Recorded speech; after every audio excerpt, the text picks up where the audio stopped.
We've been following you for ages. When are you going to show us your baby? We want to see the baby's face. What's their name? They don't owe you anything. These creators don't know you. You're not related to them. They are nothing to do with you. Why do you feel like you have got a right to see their children?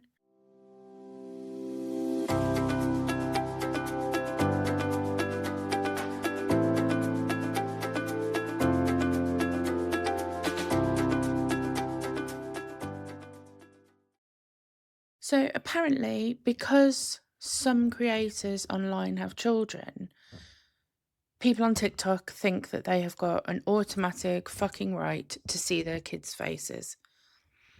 And I think we need to stop. Stop demanding to see other people's children online.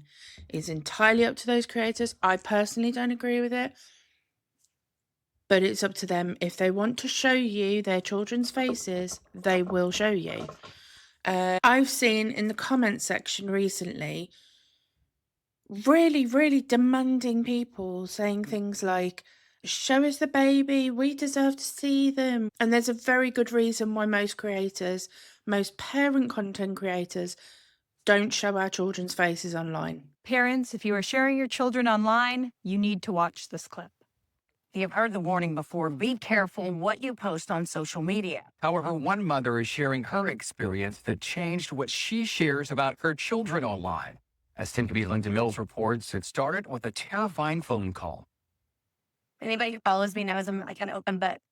I share, all the fun milestones that we meet and all of the things that they do and all the places we go. However, from now on, Megan Huffman says she won't be posting pictures of her children on social media.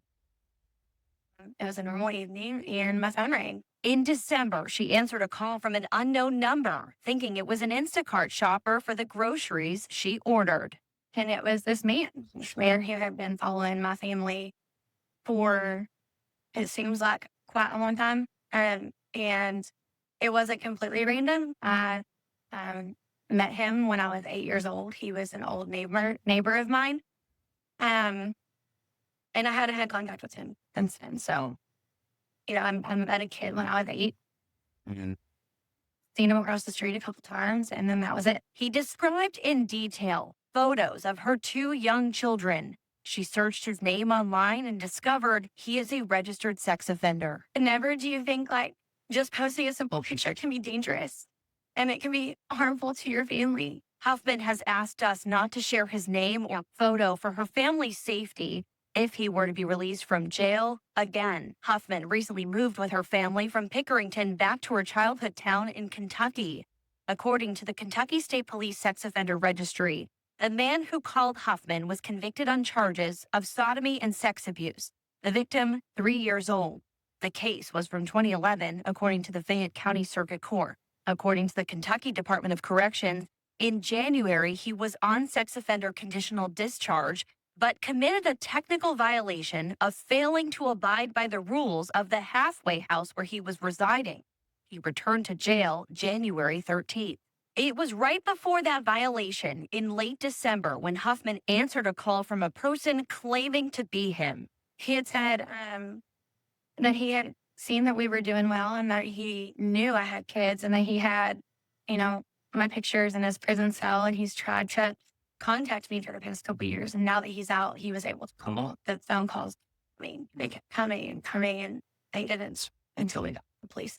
Huffman is sharing her story to warn other parents. You don't know who's lurking in the shadows. You don't know who's looking at your stuff, even if they're completely random or not. This is what happens when we normalize showing children's faces online. So I want to talk about a specific situation, which is Matthew and Ryan. Now, if you're not aware of them, Matthew and Ryan are creators online. They have got over 7 million followers, 7.6 million followers online, to be precise. They've also recently started a podcast called Daddy's Overnight. They are, unless you haven't figured out already, a same-sex couple relationship. Actually, I think they're married. Yeah, they are. They're married. which is not relevant to this video, but I thought I'd just point that out. And they have recently adopted a little boy. They're not in America, they're based in the UK. And for the last, I think, good couple of years, actually, they've been documenting their adoption journey. And they've obviously been documenting this quite publicly, the struggles that they've gone through, the adoption process, why they wanted children. They've kind of covered all of the topics and all of the basis on why they've gone through this adoption journey. They did a lot of like teaser posts as well, saying, oh, we're meeting our son and things like that. The last time seeing his nursery before we leave to get him. And they did a lot of these kind of teaser posts. And then it culminated on the 9th of December 2025, where they posted a video entitled Welcome Home Our Boy, or Welcome Home My Boy. So they put this clip on TikTok on the 9th of December with the caption, "We've dreamt of this moment for so long, our little boy is finally home, completing our family. The path held joy, heartbreak, and everything in between, but every step was worth it just for him. Here's to a lifetime of love, laughter, and dreams coming true. Hashtag couples comedy, hashtag couple goals, hashtag adoption." Really nice post, lovely little video. It's only a couple of seconds short, 47 seconds short. I'm not going to go into some of the comments because obviously some of them are just pure kind of homophobic comments and not agreeing with same-sex adoption. That's not what my post is about. The majority of comments were nice and lovely comments. And then it starts to progress into, how come you're not showing his face? We go to a couple of days later on the 13th of December. They sent a post out saying, a moment we've dreamt of for so long, and it's them in the car. And they actually put a comment on themselves on this video saying, just to stop confusion, we've taken time as a family getting to know and build our lives and our amazing little bond. We're so excited and comfortable to share some parts from this. So they've admitted themselves they're only going to be showing some parts. First comment, are you going to show his face? Not being rude, just a question. What's his name? What's his name? Why are they not showing his face? We need a name reveal. I'm sorry if this sounds rude, but why are you covering his face? What's his name? And it just goes on and on and on. So that was on the 13th of December.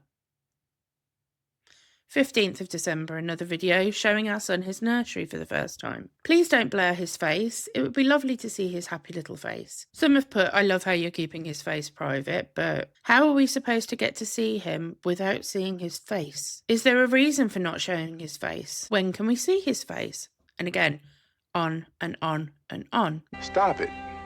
Get some help. Next post, 16th of December. So this is like another day after. And they've actually commented again on here, because the amount of comments was just getting a little bit ridiculous at this point. So they actually commented, for everyone asking about why we've decided not to show our son's face, we simply just don't want to right now. That might change in future, it might not. I hope the latter is true on that one, just purely because I think it's the safest thing to do. Nothing to do with adoption. I just personally, as a parent, don't agree with creators monetising and shoving their kids' faces all over the internet. It's not necessary. It's unsafe. The kids can't consent to it. It's not needed. But again, even after they put comments on themselves saying that they weren't going to be showing their face and why they're not showing the kid's face. Why aren't you showing his face? I don't know why they won't show his face. How old is he? What's his name? What's his name? When are you going to show us his face? And again, it just goes on. It's just an absolute shit show of comments demanding to see this little baby's face. I think there's a bit of parasocial relationship going on here between the fans of these creators and just generally just fucking TikTok people in general. So parasocial relationships are one-sided emotional bonds. Generally, they are between celebrities, fans, influencers, fictional characters, you name it, but they're one-sided. So one person, i.e. the fan, thinks that they have some sort of claim or intimacy or owed some sort of reciprocity from the creator or celebrity, and they form this really, really strong attachment. And I think that that is what's going on here and with other creators on TikTok, especially like the big creators, where you're getting these fans that are they've invested this kind of emotional energy in these creators. They followed the journey, and that's great, and it's amazing that they're tagging along for the ride. But when it gets down to the crux of it and the child arrives, all of a sudden they don't know where to draw those boundaries. They do not understand that those creators don't want to show their child's face. They're not owed anything to these fans. They don't, they just because they've done this journey, they've shown what they want to show. They've shown that the child's in the house. They've shown him to a certain extent. They've just blurred his face, but you can still see him. You don't need to see the face to know that it's a baby. You can see him moving. We know it's not a doll. They're not making it up. It's not necessary to show the child's face, and I really, really do genuinely hope that they don't show the child's face, because it's just not necessary anymore, especially in this day and age. Now, as I said, they are in the UK, not the US. They are UK creators. I don't know 100%, but I think in the UK, the adoption agreements kind of add a little bit of complexity. So I think in the US, I think there are stricter rules around showing adopted children's faces on social media, because they have things like the closed adoptions, open adoptions. And obviously, if you've got a child that has come from a background that could be potentially harmful or potentially dangerous to them, and then you go splashing them all over social media and they're recognised, that is obviously going to cause a whole abundance of issues for that child, because they could be traced, they could be found. In the UK, I don't know whether that's the same case. I think unless there's a specific clause, I'm happy to be corrected on this. In the UK, unless there's a specific clause in the adoption contract, I believe they can show children's faces. Again, I think that's abhorrent. Not only because they're adopted, just because they're children. I think that goes into a whole meaning of like ethical issues. But I do think they're a bit lax over in the UK where I am, and again where Ryan and Matthew are from. So they could potentially show this child on TikTok if they wanted to, I believe, obviously, unless there is a separate clause in place as to why they can't with that particular child. But generally, the UK does seem to be a bit lackadaisical on it. But it's more of like an ethical consideration rather than legal. Taking the legal aspect out of it, it's moral and ethical. Should you show children's faces on social media? And I really don't think you should. There are so many videos going around at the moment where people have broken these down into more detailed steps than I'm going to on this video. I may do another one at a different time, where we've seen family vlogger accounts go horribly, horribly wrong, not just from the family vlogging point of view and it just being a gross way to make money out of your kids, but also when you look at things like TikTok and you can see the amount of likes and saves on children's videos. The parent content hardly gets any reach at all, but the children's videos, millions of shares, sometimes millions of saves. And then that's not taken into account the family vloggers that actually capitalize on it, which there are many of, where they will specifically kind of put their children in rage bait kind of scenarios. They will put thumbnails on that are very sort of overtly explicit in a way. I probably will do another video on this if you're not sure. There's one particular family that does this predominantly. So there's a couple of family vloggers that are quite bad with this. There's Saucony Jolies. You've got the LeBron family. So just from a sort of an ethical point of view, we look at these family vloggers and they're either capitalizing, they're neglecting, they're abusing sometimes their children on social media just for clicks and views. And for me personally, I think if you've got a child in your content on TikTok or YouTube or any platform where you can monetize from it, I think it should be demonetized straight away. And if that goes for family vloggers or content creators like Ryan and Matthew, even though I don't specifically have anything wrong with their content as it is, they're still featuring the child in that content and giving a lot of information about that child that really shouldn't be out in the world, even though they don't mean it to. And I can see from their account they are doing it with the best intentions. They're not releasing his face, but they've given his name. We already know who they are. We already know they're from the UK. It would be quite easy to find them. I'm sure if I was tech savvy enough or if someone else was tech savvy enough, they would be able to find them. And I think it borders into dangerous territory when that happens. And they've already said themselves that that may change. They may change their minds later down the road on whether they are going to show his face. So I think any vlogging or YouTubers or content creators that are using children in their content should just be not able to monetize from it at all whatsoever, regardless of how innocent it is or how provocative it is. Because as soon as it's demonetized, it takes away the incentive to actually use the children again in the content. And the reason why I'm so strongly sort of set on this is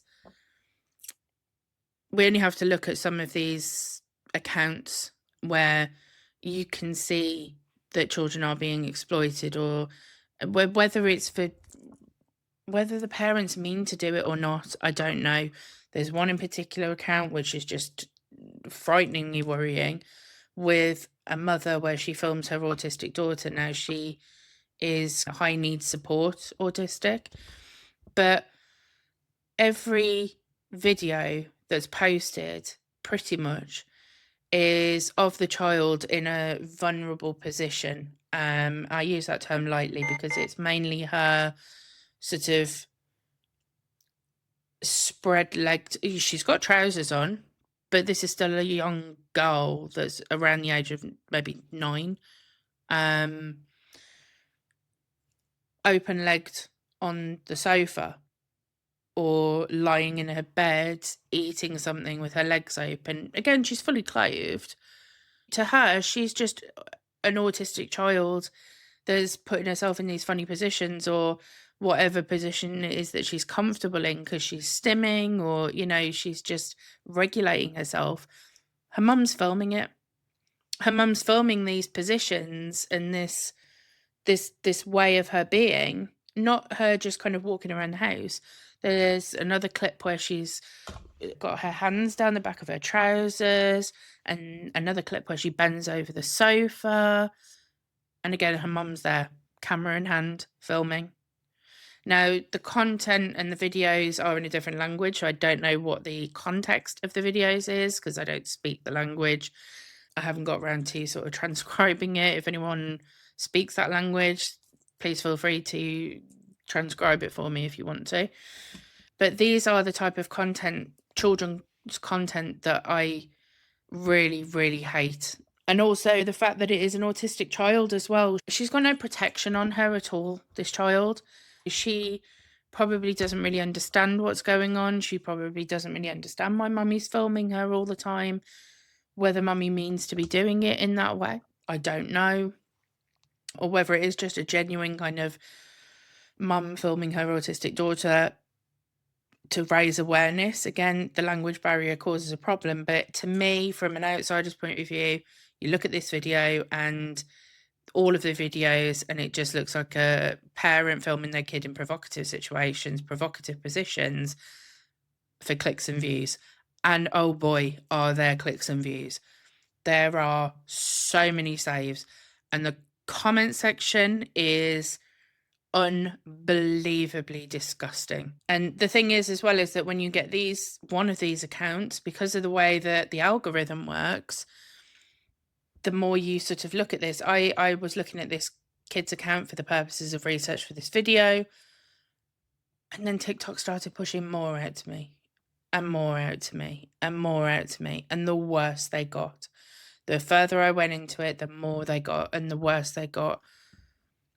And it's for this reason, and this reason alone, these comments, I'm not even going to call them people, these PDF files that are in the comment section saying things like they're saying. And that is why I'm begging you, Matthew and Ryan, if you ever see this video, which you probably won't because I'm nowhere near as big as you, clearly, but I'm begging you from a parent's point of view, please do not share your child online. And that goes for everyone. Please do not share your children's faces online. And unfortunately, in the UK, we do have very minimal protections in the UK for children as well. I think America does do this slightly better, but we don't really. So we do have the Online Safety Act 2023, which is kind of new. It's a new set of laws that protects children and adults online. I'm just reading straight from here now, but I'm going to put it on the screen as well. It puts a range of new duties on social media companies and search services, making them more responsible.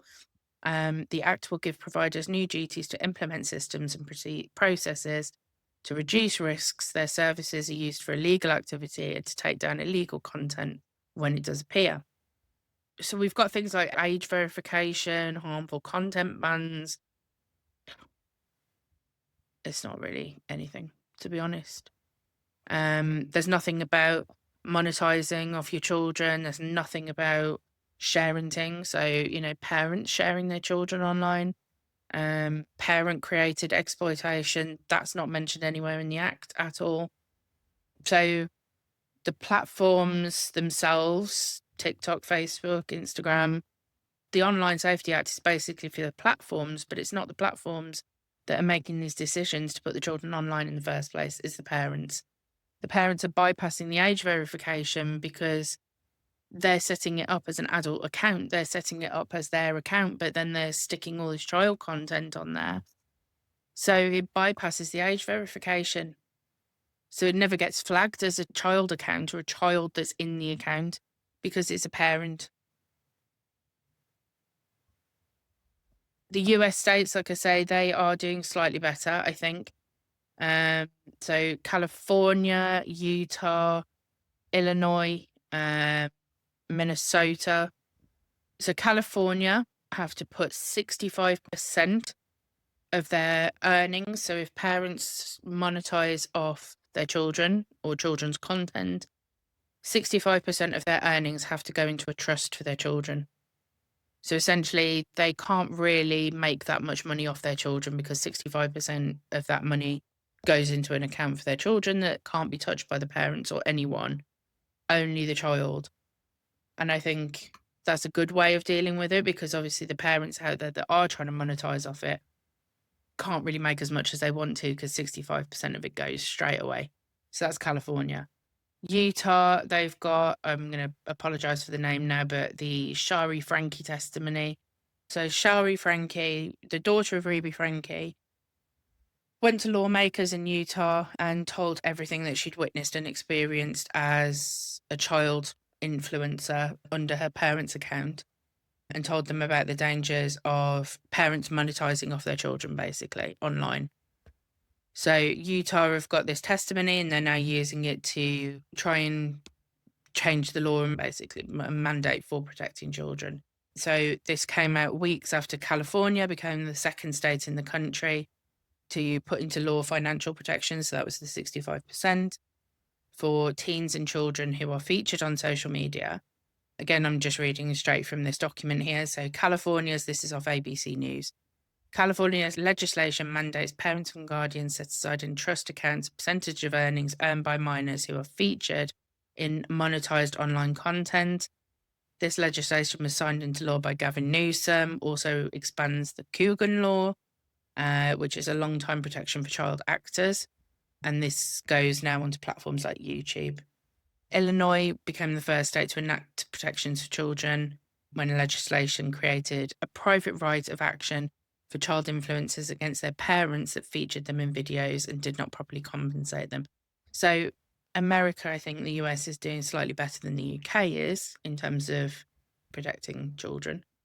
I think in the UK, we need to start doing something similar to this. So we need to start having earning protection, content removal rights, safeguarding reviews, monetization restrictions, and educating parents on the dangers. Not that that should really be a factor, but clearly some parents still don't know the dangers of putting their kids out online. We can't control who sees, saves, comments on these videos. You can't take it back. Once it's out on the internet, it's out there for everyone to see. The child can't consent. They might resent the content being out in the public later on when they're older and they're at school. And if you're monetizing off your child, is it in the child's best interest or just your financial interest? I hope that makes sense. And I hope I'm not the only one that thinks it's common sense. But just to finish up on Ryan and Matthew and other creators that are putting their kids out online, you don't owe anyone your child's face. You don't owe them your personal information, your kids' information. And if you are a parent creator and you are wanting to share your child online, then please just at least do it in the best way possible. So private accounts only. Don't give identifying information. Don't give medical information. Don't put your kids in compromising or vulnerable positions. Blur their faces. Or, film them just from the back of their head. If your child is adopted or fostered, obviously you need to check on those documents and make sure that you can actually put them on social media and consider the child's background. Do they have any trauma? Are they going to be in danger if they're found on social media? If anyone recognizes them, put their feelings and their thoughts into place before you go splashing them all over the internet. And for people commenting on these creators that are demanding their faces, demanding to see their children, emotional investment in a creator doesn't create obligation. You are contributing to a culture that treats children as a commodity and as content, and they're not. And until we decide children's privacy matters more than our own entertainment, this is just going to keep continuing. We need to start calling it out. We need to stop this, and we need to stop it now before it gets any worse, because children deserve privacy. They deserve protection, and they deserve the right to control their own digital footprint. So protect your kids. Don't put them online.